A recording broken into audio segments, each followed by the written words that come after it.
Hey everyone, this is Adam Elenbaas from Nightlight Astrology. Today we are going to take a look at Venus moving into the sign of Aquarius over the weekend, where she will immediately conjoin Pluto.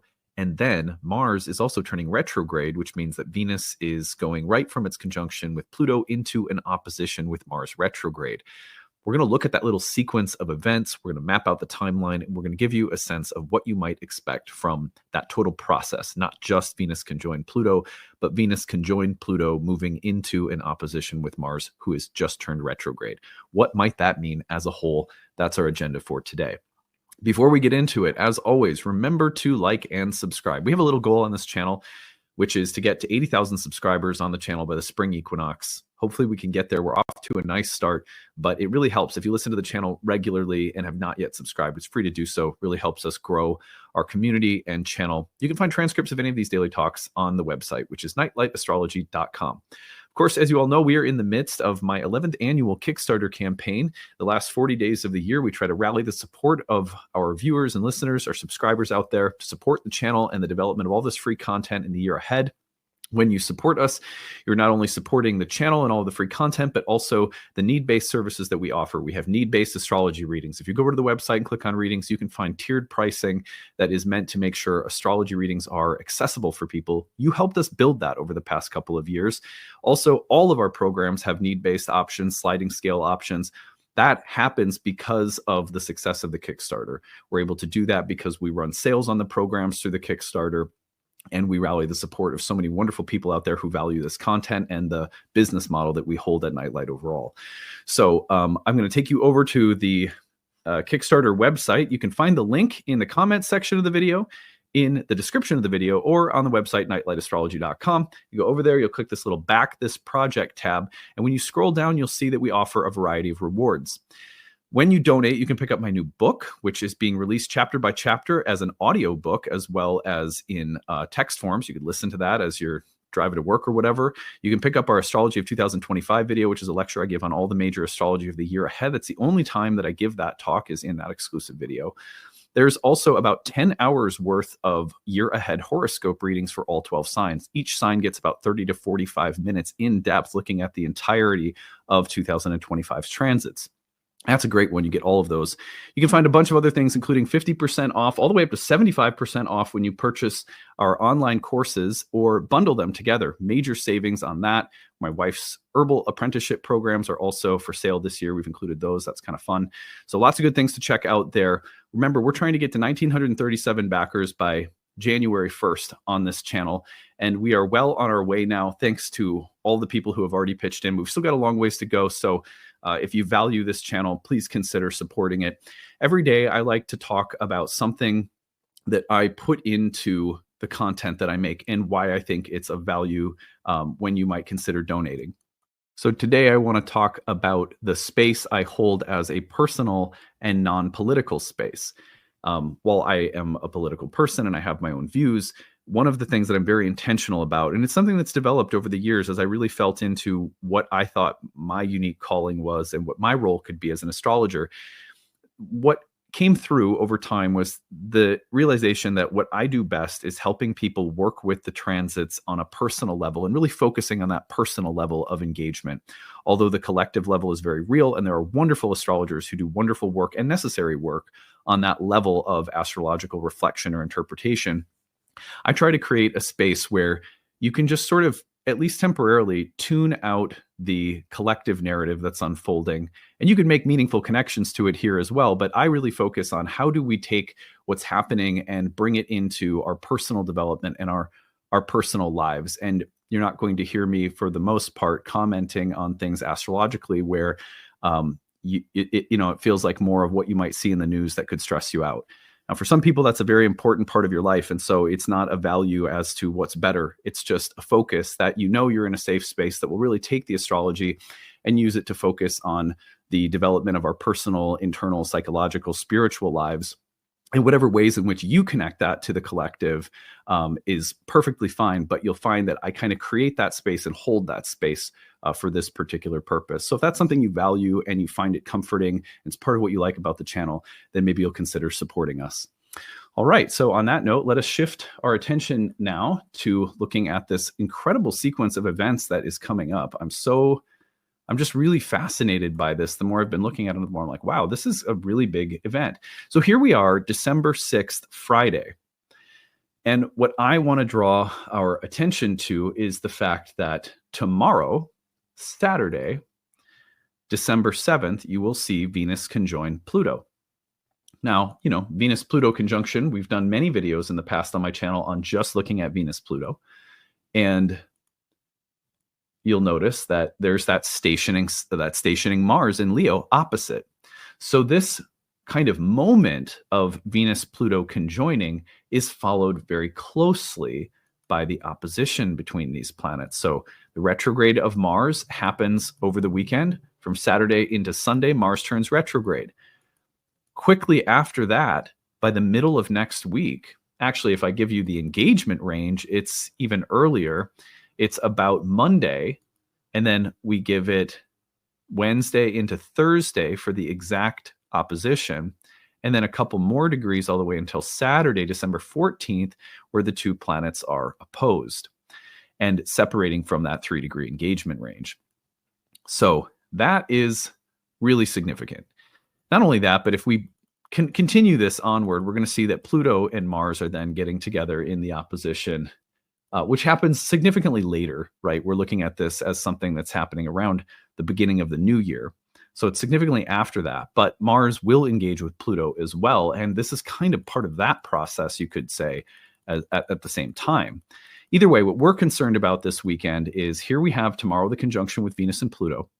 And then immediately after, the next week is all about the approaching opposition between Venus and Mars. Venus and Mars's opposition brings many different things to the table. You're talking about like the lovers, and in some ways the tension between the lovers, Venus and Mars, that is a quintessential part of their dance. These two planets are like, it's like the tango. There's a constant push and pull between these quintessentially masculine, feminine, yin-yang type of energies that Mars and Venus represent. There's so many different ways of reading that tension, but when we get a conjunction to Pluto in Aquarius followed by an opposition to a Mars that is retrograde, we have some really interesting things to consider. So what I would like to do for you today is give you 5 things to watch for, because I like my lists of 5. So here's what I want to focus on. Number 1, when we get Venus and Pluto together, as Pluto's just ingressed into Aquarius, by the way, and we put them together in a sign that is related to the collective, a sign in Aquarius that relates to the larger humanitarian or social, cultural, collective level of our experience as human beings, the human family, the reality of life as a collective experience, a cultural experience, even on some levels, ethnic or religious, anything that ties us to groups of people, really. Excuse me. And so we have this profound level at which a shift is taking place, just starting to take place. It will unfold gradually over 20 years within the domain of Aquarius. Almost immediately at the outset, Venus comes right in, conjoining Pluto and emphasizing the need for social, collective, cultural crisis, death, and rebirth. Now, it's a fast-moving transit, so is this the biggest deal in the world? Probably not. But will you see some pretty significant shifts potentially? Yes. I would imagine that these shifts are probably the kinds that will take place in the workplace, in groups that you belong to, in social circles or networks that you belong to, among colleagues or other professionals, within a religious or spiritual community, within a network of like-minded political people that you belong to, whatever the case may be. You're going to see that the relationships that you have that connect you to larger public, social, or societal domains, there's some emphasis on crisis, transformation, death, regeneration, all of the kinds of things that Venus contacting Pluto typically brings. But put that into an Aquarian container or context. there could be some way that we feel we need to reinvent ourselves artistically or aesthetically, or that we're shifting our relationship to Venus, which may be described as the pleasure body. That's a great metaphor for Venus. And they have to do with new ideas, new technologies. It would not be crazy to see someone going to a med spa with Venus conjoined Pluto in Aquarius. Let me go to a kind of little sanctuary. Ashley was telling me about this recently, like in ancient Greece, and I think not just in ancient Greece, but in different parts of the world, they had basically like, so what's the word? Convalescence? I think that's the word. But it's basically like places where you would go to heal. Eat warm food, you take baths, you rest, and you let your body go from sick to neutral to like full cup again. And Ashley was reading to me something about how much more normal the thought of needing to go to places like this when your spirit is like low somehow, as a vital part of, I think it was ancient Greece, but anyway, that you get the idea.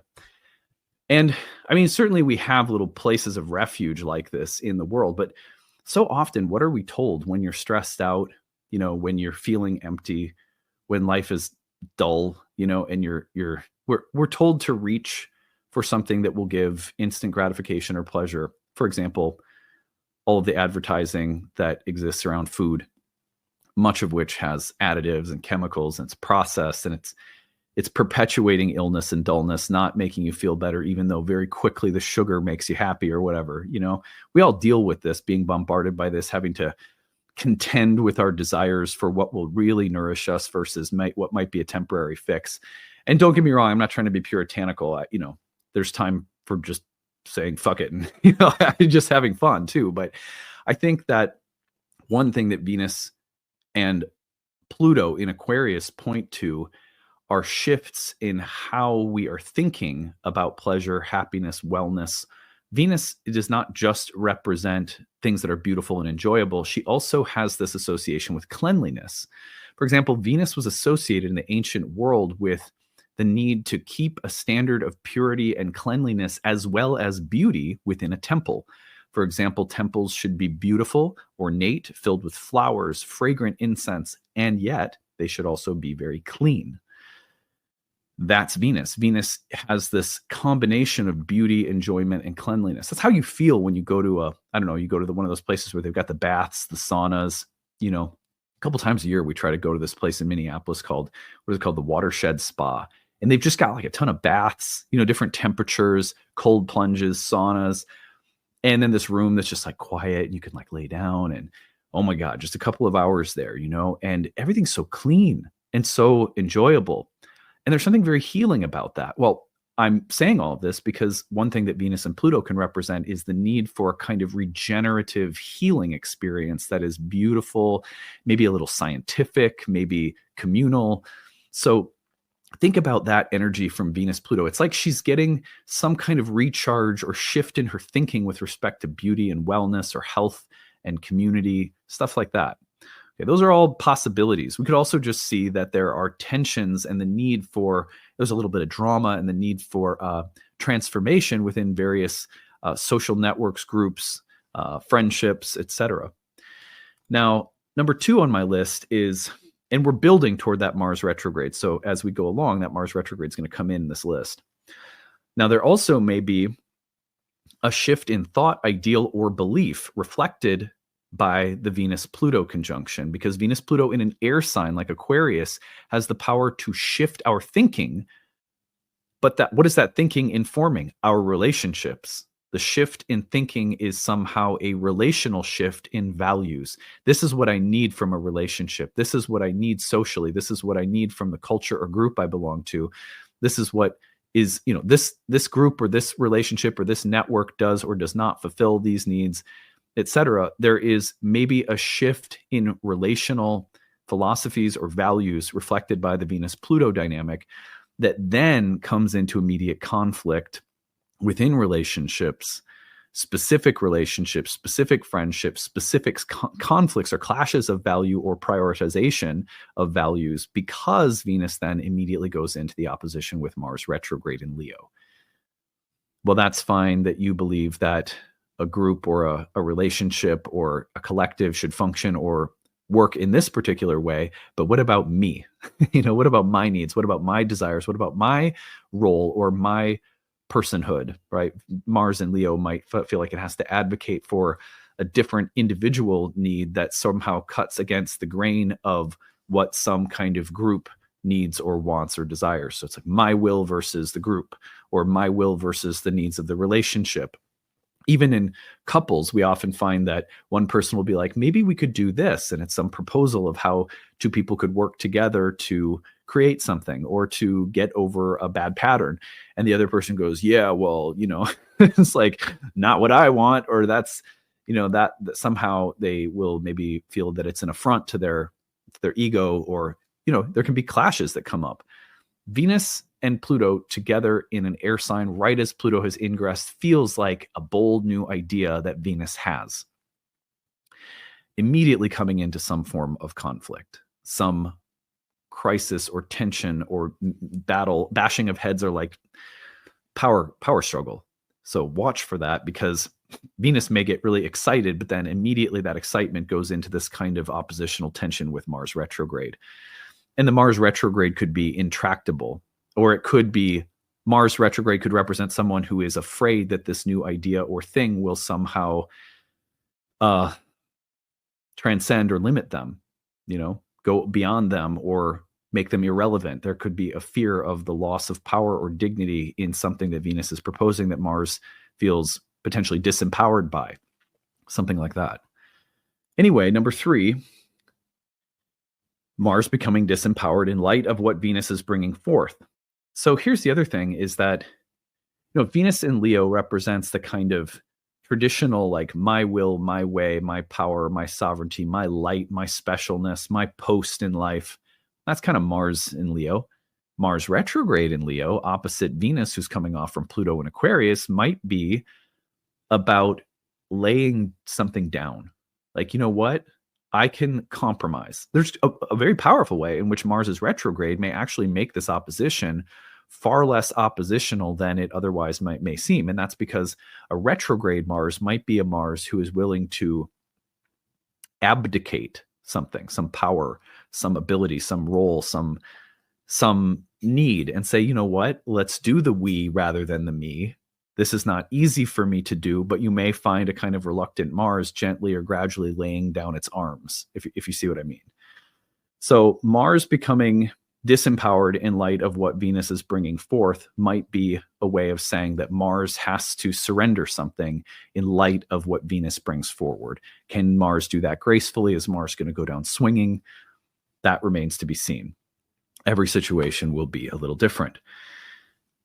We also have the possibility that Mars will be unwilling to compromise, that a retrograde Mars is sort of intractable and stubborn and clutching or clinging to power because it fears irrelevance, or it fears that it's being undermined.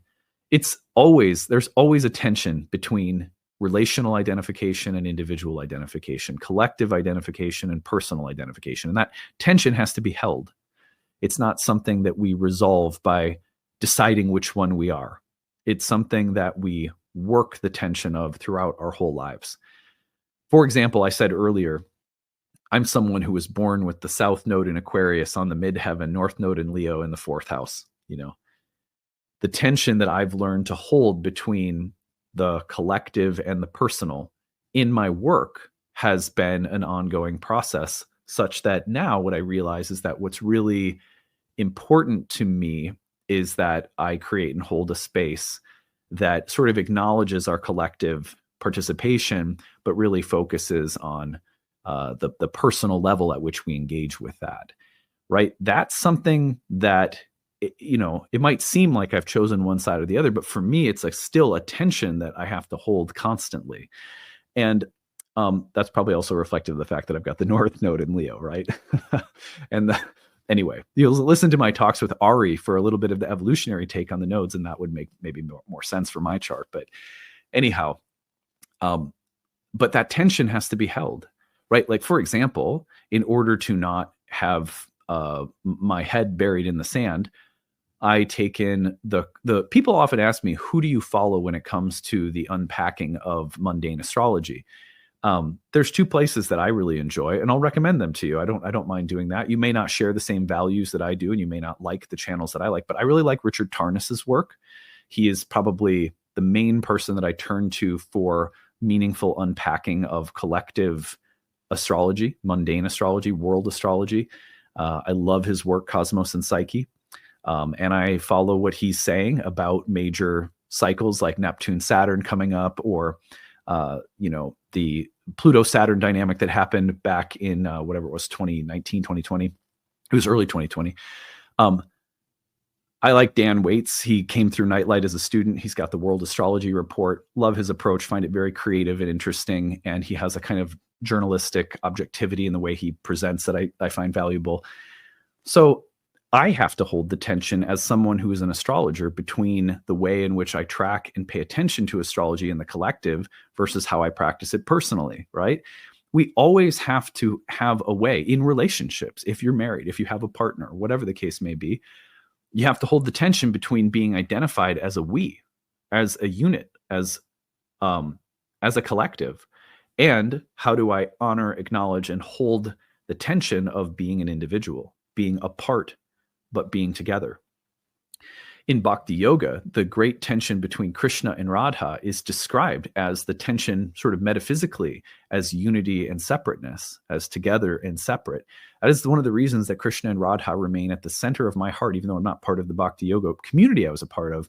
They are like avatars that live in my heart, because the entire walk and path of devotion in life, as I understand it through the Bhakti tradition, whatever way in which you relate to the divine, has to do with the holding of the tension that we feel between being apart from the divine and having a unique, autonomous sense of our own personal divinity, and being unified in some way and completely together with our source. Apartness and togetherness. How do we hold that tension? One of the ways we hold that tension is through our aching, longing, romantic yearning in devotion for the things we love and serve, for the jobs we hold, the people we love, the things we care for. We're devoted to them because we feel like we can't get close enough to them, because our apartness is like a little bit of a sting or a bitterness that keeps driving the power of devotion in our lives. But at this exact same time, there's a way in which that apartness has to be held. If we yearn too much and lose the importance of that apartness and how it facilitates the yearning and the serving and the devotion itself, then we're not capable of devoting ourselves to the utmost, because we also have to hold that apartness as a fundamental ingredient for the act of devotion, right? So these metaphysical tensions are felt by most people who have ever been, these things. I'm saying them maybe in a language that's like, whatever, philosophical, but these things if you've ever been devoted to something outside of yourself. You know how hard it is to be so devoted, so in love with someone or something, and to simultaneously know that that love exists because you also work on that apartness. You hold it, you keep it, you know it's important. You know the ache of that apartness is a part of the specialness of devotion. This is Mars opposite Venus. What are we devoted to? What does it require of us? Can we hold the tension between me and we? Can we hold the tension between giving other people space to be themselves while still remaining devoted to them and them to us? These are deep questions that, in a sense, are at the heart of the potential conflict we see, and the potential reasons why someone may or may not be willing to participate relationally, or to give or compromise or mediate tensions. It's like, if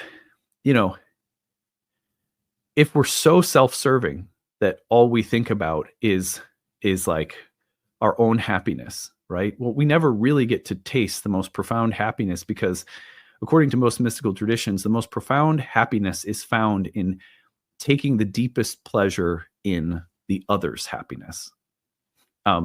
I put it like this, because this is something that most people understand, like, and the Kama Sutra teaches this, many Taoist traditions teach this, that it's like, you get something really special going on when there's like a playful competition between how much pleasure you can give a partner, someone you love, and they're trying to please you more than you can please them. And there's like this playful prioritization of the other's happiness. This is one of the ways that Krishna and Radha's relationship is described in some of the scriptures in the Bhakti Yoga tradition. It's like a playful competition of who can outserve, outlove, and sort of outpleasure the other. And when we take that orientation rather than defending, protecting, preserving our own at all costs, of course, we need a willing participant, someone who takes the same approach with us, and that's where things often get complicated.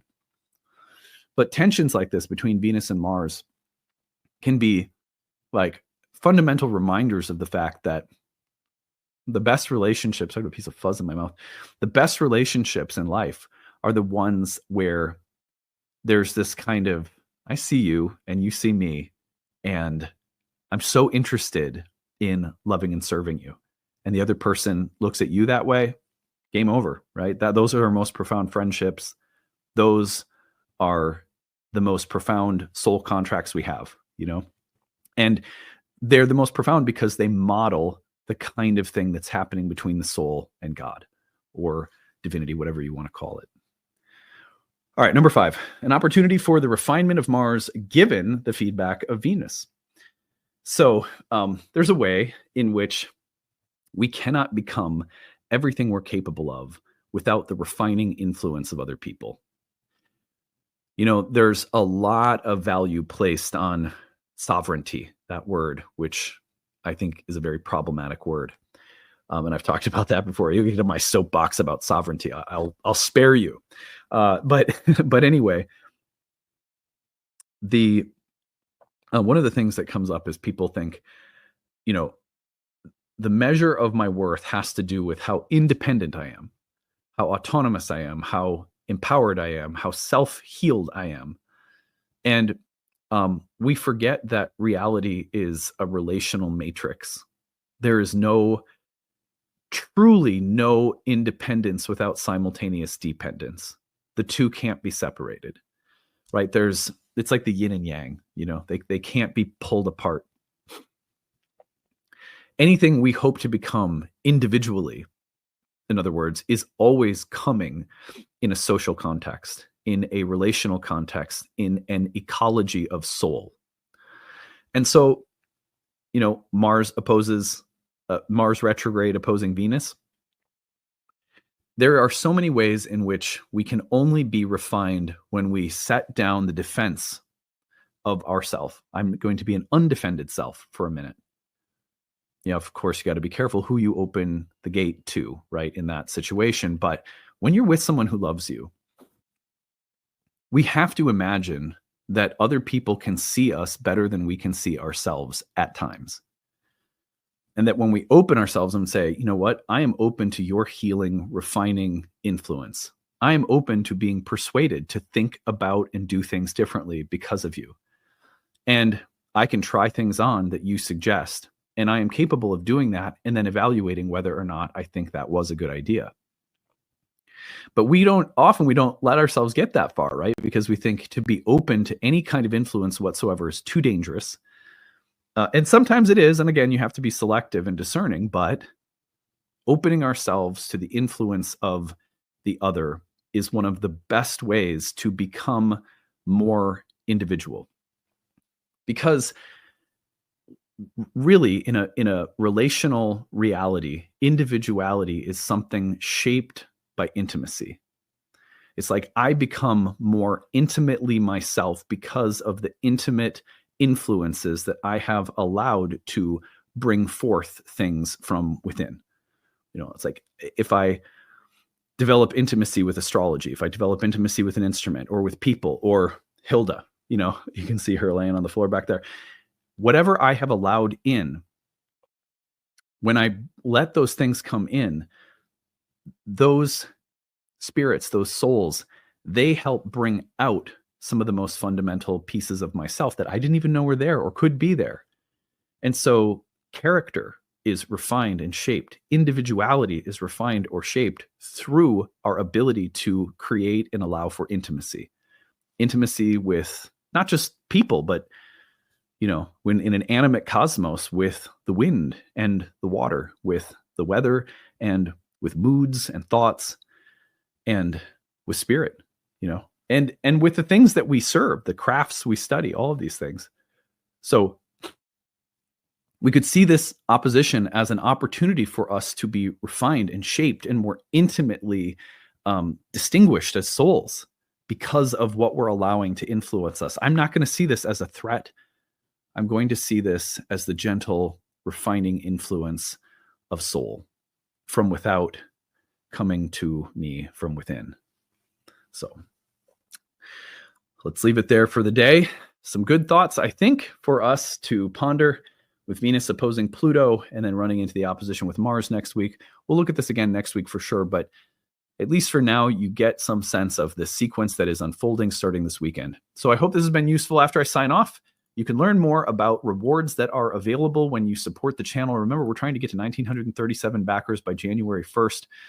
We are well on our way. Thank you for supporting this channel. If you value this work, if you find it something that you look forward to, it's a part of what feeds your soul throughout your year, month by month, week by week, please consider supporting us. And thank you again. We'll see you guys next week. Bye. Hey everyone, thanks for sticking around. I'm going to tell you about the different rewards that we offer when you donate and support our channel in the year ahead. So you'll find a link to the Kickstarter in the description of this video, in the comments section of this video, as well as on our website, nightlightastrology.com. If you head over there, you'll see at the top of the page there is a menu item that says Kickstarter 2025. You can click on that and be taken over to the Kickstarter campaign page. So once you're there, if you scroll down on the right-hand side, you're going to see different pledge levels and different gifts and sales that we run as a way of saying thank you for your support. So among those, our most popular offering by far are the major discounts that we offer on our training programs. So if you are interested in studying astrology at Nightlight in 2025, whether you're a brand new student or a currently enrolled student who's thinking of taking one of our year 2, 3 horary programs, you're going to find that these are the best rates that we run on the entire year. And we do this as a way of both saying thank you and also of helping us raise funds to support the channel, our staff, and everything we do. So you'll see attend one Nightlight course there. That's about 50% off the total cost of the program and about $500 off the early bird rate. And then you'll scroll down and you'll see that if you bundle 2 courses together, the savings go way up. Bundle 3, they go up even more. I mean, the difference between the 2 and 3 class package is $200. So $200 more, you get 3 of our year-long programs. And if you get all the way to the 4 class pass, then you have all 4 years of our program. You can take them at any pace you like, renew them whenever you like. There's no timeline on when you use these class passes. And you will have all 4 years of content at about 75% off each of the programs individually when you get that bundle. So those are our best savings for sure. Highly recommend those. If you have any questions about our courses or programs, email us info@nightlightastrology.com or look at the website under the classes page, courses page. You'll find information about each of the individual courses we offer. And then if you scroll up, you're going to find some of our other programs that are greatly discounted. Ashley's Herbal Foundations apprenticeship course, which many people are interested in who come through our Moon Circle that Ashley and I lead each month. You scroll up, you're going to find our masterclass series for 2025, greatly discounted, as well as our Roots and Spheres Moon Circle, greatly discounted. There's hundreds of dollars of savings in each of those. So we really try to make sure that the Kickstarter acts as a good flash sale for all of our programs. You'll then find some really nice prices on previous archive talks, like our 2024 archive masterclass bundle, which is about 30 hours worth of content on specialized topics in astrology. You can see the topics listed in each of the bundles as you scroll through. 2023's masterclass bundle, huge savings on those and a lot of really great content. You'll see a few reading options as you continue to go from the bottom to the top. You'll see the 2025 year ahead mini reading. There's only 30 of these. These are individualized birth chart readings that I do, looking at the most significant transit in your birth chart for 2025. I record those personally. You'll then see that there is an Ask 3 Horary Questions option where you can get 3 horary questions to redeem whenever you'd like within the year ahead. Those are kind of yes, no predictive questions. Will I get the job? Will we get together? Things like that. Then you'll see the Astrology for Complete Beginners course is also discounted through the Kickstarter. This is a great 10 hours worth of content for people who are brand new to astrology. So whether that's you or maybe a gift for somebody else. And then you're going to see some individual master classes that are greatly discounted from the past year. So all of 2024's masterclass series are the archives of which 8 to 10 hours each are on sale. And then scroll up a little bit more and you'll see one of our most popular offerings, which are the year ahead horoscope readings. These year ahead horoscope readings include 30 to 45 minutes of a breakdown of all the major transits of the year ahead for each sun and rising signs. You get all of them with this package, which is a great deal. It's like 10 hours worth of content, 8, 9, 10 hours, somewhere in there. I haven't finished recording all of them yet. So as of the time I'm recording this, I'm anticipating it'll land around 10 hours. But yeah, anyway, so you scroll up. You'll see those horoscope videos will all be delivered to you right around January 1st when the Kickstarter ends. Scroll up a little bit more, you'll find The Oracle Speaks, which is my book, and this is being released chapter by chapter. It is a book about the inner experience of learning to speak with oracles, and it is being released chapter by chapter in both text and audiobook form, so you can listen along to my new book. And that takes us up to the Astrology of 2025 video. This, for your donation at the $50 level, gives you an exclusive talk breaking down all of the major astrological transits of 2025. I look in depth at some of the biggest things happening in the year ahead and break them down in advance. And that's the only place I release that video or that take on the whole year ahead. Finally, at the very top, the most basic level of donation, you'll see the Astrology of 2025 calendar. This is a PDF calendar we design and make that allows you to track and move along with the astrology as the year unfolds. This is also great if you want to track what we're going to be talking about week by week on my channel. You'll get a glimpse at the biggest transits of each day and month and week. And that will give you some sense of where we're heading with our coverage of the astrology on the channel as the year unfolds. So again, any questions about any of the rewards that you see, email us info@nightlightastrology. Link is in the description, comments, or on the website, nightlightastrology.com. Help us get to 1,937 backers by January 1st. We deeply appreciate your contribution. We try to make sure we have some really special rewards to say thank you when you contribute. All right, take it easy. Bye.